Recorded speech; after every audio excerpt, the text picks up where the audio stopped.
Hi hello dear friends and family, இது நம்ம channel pen queen. இன்றைக்கி நம்ம என்ன வீடியோ பார்க்க போகிறோன்னா, அஞ்சு விஷயம் பண்ணால் நம்மளோட ஹார்ட்டை நம்ம ஹெல்த்தியாக பார்த்துக்கலாமா, என்ன அந்த 5 விஷயம்னு சொல்லிட்டு இன்றைக்கி நம்ம வீடியோவில் பார்க்கலாம். வீடியோக்குள்ளே போகிறதுக்கு முன்னாடி என்னோட சேனலை சப்ஸ்கிரைப் பண்ணாதவங்க மறக்காமல் சேனலை சப்ஸ்கிரைப் பண்ணிவிடுங்க. First thing eat healthy diet. இன்னைக்குள்ள காலகட்டத்தில் ரொம்பவே கஷ்டமான விஷயம் ஹெல்த்தி டயட்டு தான். ஏன்னா நம்ம hotel items, packed items, calories அதிகமாக இருக்க ஃபேட்டு எல்லாமே ஸ்டோரேஜ் திங்ஸ் தான் நம்ம அதிகமாக சாப்பிட ஆரம்பிச்சிட்டோம். ஸோ அதில் நமக்கு தேவையான எந்த ஒரு விட்டமின்ஸ், ப்ரோட்டீன்ஸ் எதுவுமே கிடைக்கிறது இல்லை. ஃபேட்டு, கொலஸ்ட்ரால் இந்த 2 தான் நமக்கு அதிகமாகுது. So first eat healthy diet. உங்களோட ஹெல்த்தி டயட்டை ஃபாலோ பண்ணுங்கள். அது ரொம்ப ரொம்ப ஹெல்ப் பண்ணும் உங்களோட ஹார்ட்டை ஹெல்த்தியாக பார்த்துக்கிறதுக்கு. Second get enough sleep. உங்களுக்கு ஒரு நாளைக்கு நமக்கு தேவையான ஸ்லீப்பிங் டைம் பார்த்தீங்கன்னா 7 to 8 hours. கண்டிப்பாக 7 to 8 hours ஸ்லீப் ரொம்ப ரொம்ப ரொம்ப ரொம்ப முக்கியம். ஏன்னு கேட்டிங்கன்னா, நம்மளோட ஸ்லீப்பிங் டைம் கம்மியாக நமக்கு ஸ்ட்ரெஸ்ஸு, பிபி ரெண்டுமே ஆட் ஆக ஸ்டார்ட் ஆகும். ஸோ ஒரு நாளைக்கு 7 மணி நேரத்துலேருந்து 8 மணி நேரம் வரைக்கும் தூக்கம் ரொம்ப ரொம்ப ரொம்ப ரொம்ப அவசியம். மூணாவது, க்ளோஸ் யுவர் டீத். என்னடா டீத்துக்கும் ஹார்ட்டுக்கும் என்ன சம்மந்தம்னு பார்க்குறீங்களா? நம்மளோட கம்ஸில் இன்ஃபெக்ஷன் ஏதாவது ஆகிடுச்சுன்னா அது என்ன ஆகும்னா, நாளடைவில் இரத்த குழாய்களுக்குள்ளே போய் இன்ஃப்ளமேஷன் சொன்னால் ஒரு வீக்கத்தை கிரியேட் பண்ணும். அது நாளடைவில் அந்த வீக்கம் பெருசாகி இரத்த குழாய்களில் அடைப்பு வரைக்கும் ஏற்பட வாய்ப்பு இருக்குது.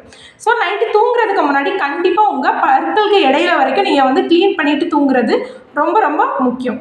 Fourth, smoking and passive smoking.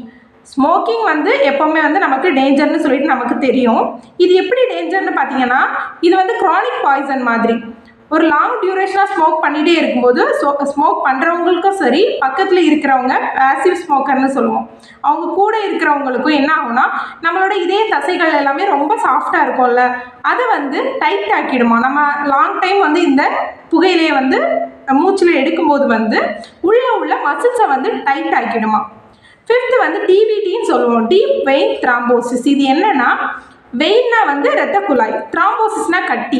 வெயினுக்கு இடையில அந்த இரத்த குழாய்க்கு இடையில கட்டி ஃபார்ம் ஆகுது. இது எதனால் ஃபார்ம் ஆகுதுன்னு வச்சிங்கன்னா, ஒர்க் அவுட் கம்மியாகும்போது நமக்கு இரத்த ஓட்டம் கம்மியாகும். யாருக்குன்னா, அதிக நேரம் உட்காந்துட்டு வேலை பார்க்குறவங்களுக்கும், அதிக நேரம் நின்றுட்டு ஒரே பொசிஷனில் இருக்கிறவங்களுக்கு இரத்த ஓட்டம் இருக்காதுல்ல. ஃபிசிக்கல் மூவ்மெண்ட் இருந்தால் தான் இரத்த ஓட்டம் இருக்கும். இந்த பொசிஷன் ரொம்ப நேரமாக அவங்க உட்காந்துட்டோ இல்லாட்டி நின்றுட்டோ ஒரே பொசிஷனில் இருந்தாங்கன்னா ரத்த ஓட்டம் ஆட்டோமேட்டிக்காக கம்மியாகும். இது என்ன ஆகும்னா, நாளடைவில் கட்டி மாதிரி ரத்த குழாய்க்கு நிறைய பேருக்கு புடச்சிட்டு நின்ன மாதிரி இருக்கும், காலில் இருக்கும், பார்த்துருப்பீங்க. வயசானவங்களுக்கு மேக்ஸிமம் இருக்கும். இந்த டீப் வெயின் த்ராம்போசிஸை ப்ரிவென்ட் பண்ணுறதுக்கு நம்மளோட ஃபிசிக்கல் ஒர்க் அவுட்டை நம்ம லைஃப்பை அப்படியே மாடிஃபை பண்ணிக்க வேண்டியதான். நம்ம அதிக நேரம் நின்றுட்டு ஒர்க் பண்ணுறோமா, நின்றுட்டு இருக்கும்போதே காலுக்கு லைட்டாக அசைவு கொடுக்குறது, உட்காந்துட்டு இருக்கோமா கொஞ்சம் நேரம் எழும்பி நடக்கிறது, ஃபிசிக்கல் ஆக்டிவிட்டீஸை இன்க்ரீஸ் பண்ணணும். இந்த 5 திங்ஸ் தான் நம்மளோட ஹார்ட்டை ஹெல்த்தியாக பார்த்துக்கிறதுக்கு பேசிக்கான ஒரு 5 டிப்ஸ் தான். இந்த டிப்ஸ் உங்களுக்கு யூஸ்ஃபுல்லாக இருந்துச்சுன்னா, என்னோட வீடியோ உங்களுக்கு பிடிச்சிருந்துச்சுன்னா லைக் பண்ணுங்கள், ஷேர் பண்ணுங்கள், கமெண்ட் பண்ணுங்கள். பாய்.